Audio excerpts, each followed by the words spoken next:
If you are somebody who is a creative like me and you block time ahead, so maybe you set aside a certain amount of time each week, or you have specific days for your creative work, and you get to those times or days and you're really not feeling like it. Your energy's dipped, you're just not feeling like getting into that creative flow state. You might consider pushing it off. Maybe I'll do it later or tomorrow when I'm feeling like it. But what if waiting to feel inspired or motivated or waiting for the right energy is actually preventing you from doing some of your best work? We all know the best work comes from consistently engaging in it, not from putting it off and waiting until the motivation and the inspiration are there. In this video, I'm sharing with you a 3 to 5 minute ritual that can be so powerful just to help shift your internal state into alignment with a creative flow state where you can actually generate the energy and the emotions that you need to go into your craft and really produce some quality work, even if you're not feeling like it before you sit down. So here's the thing, professionals don't wait to feel ready.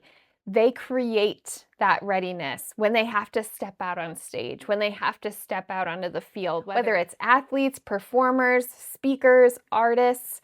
They have something that they use right before they perform called a pre-performance ritual. It's a short sequence of actions that shifts their internal state so they aren't relying on motivation and the right circumstances. They're actually engineering it when they need it. And so in this video today, I'm going to show you how to do that for yourself. It's a 3 to 5 minute ritual. It generates energy, focus, and emotional state so you can meet your craft with intention and enthusiasm, even when you come to the table not initially feeling like it.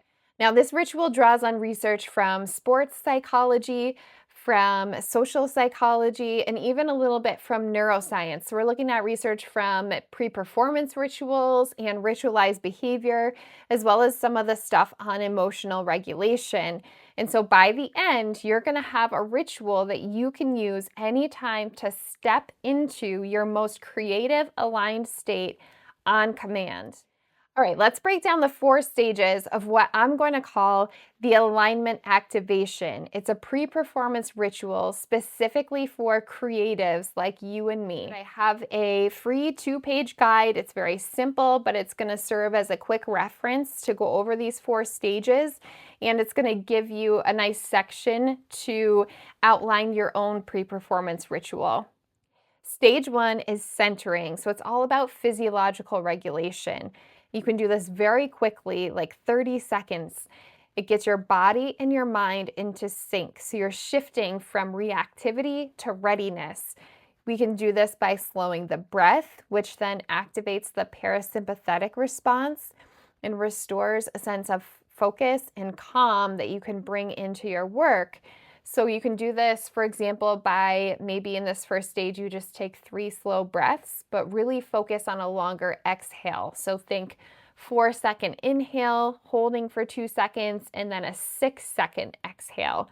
Repeating that 3 times, and that can be enough to really get you into a state of focus and calm.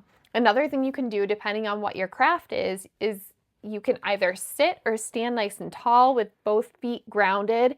Get your shoulders open and just start to notice that sense of stability and strength in your body. And this is all going to be really powerful in this first stage of centering. Research in sports and performance psychology has shown that slow, intentional breathing and grounding techniques actually enhance attentional control and performance consistency under pressure. So tapping into this parasympathetic activation can actually align your current state with your creative flow state. All right, so once your body and your mind are steady, it's time to turn up the dial a little bit and generate some positive emotion and energy intentionally to carry into your craft. So stage 2 is activation. We're doing some emotional priming here. So we're actively shifting your energy and your emotional state.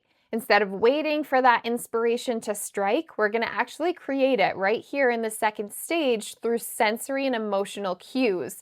So research on emotional priming and embodied cognition has shown that emotions can be generated through movement, through music, through visualization. Just think of the last time that you heard a song or you read something or you watched a video and it brought up some really strong emotions. That's what we're doing here in this stage, is tapping into these powerful sensory experiences that can generate that energy and emotion on demand.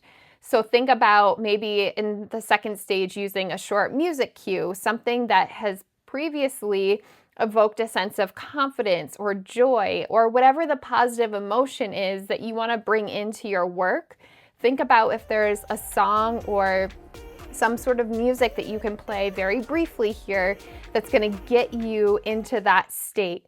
And then you can also use some movements. You can do 30 seconds to just shake it out.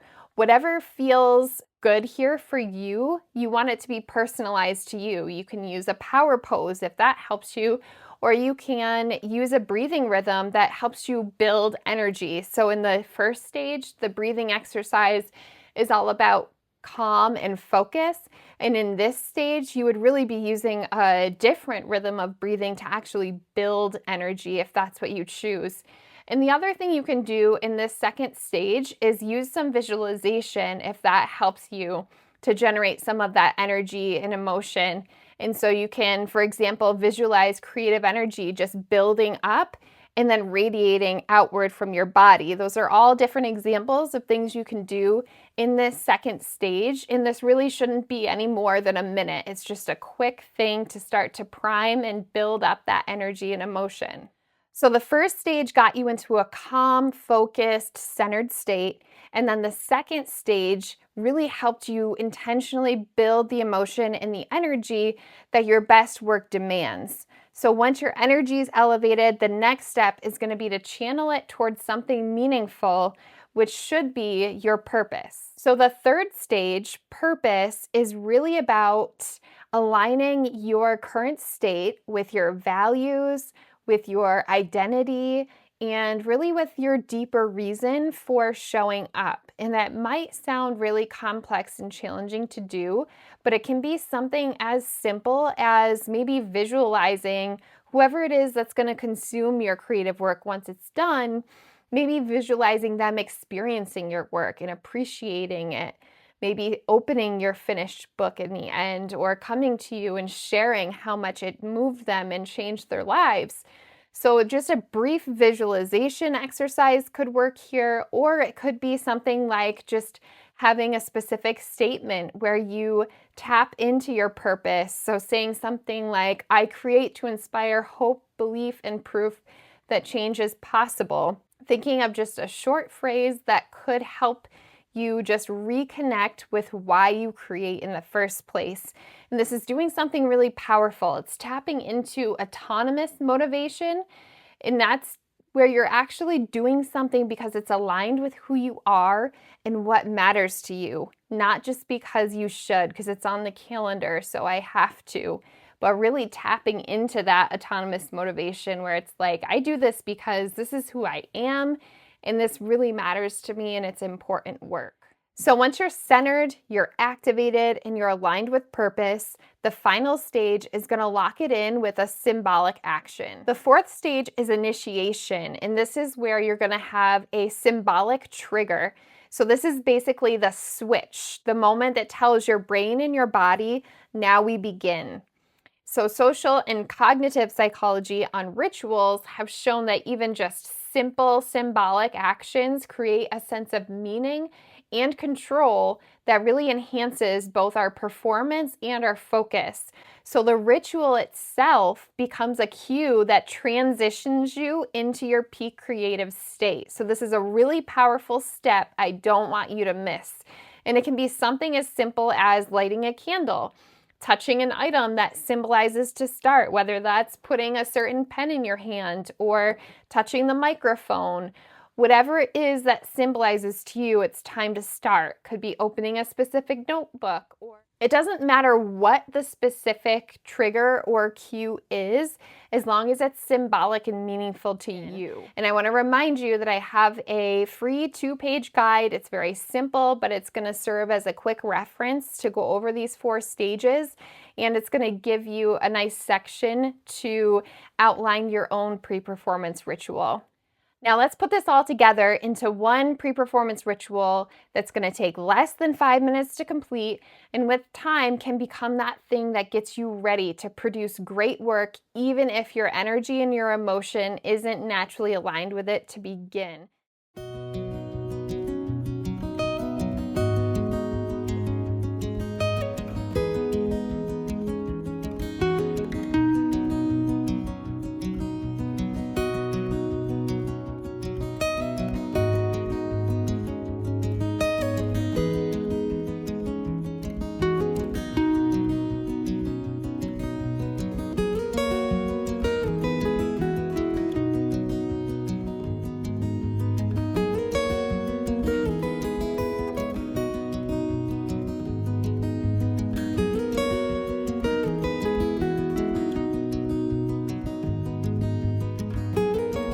So that's it. In just a few minutes, I shifted my physiology, primed my emotions, and reconnected to purpose, and really then just anchored it all with that ritual cue.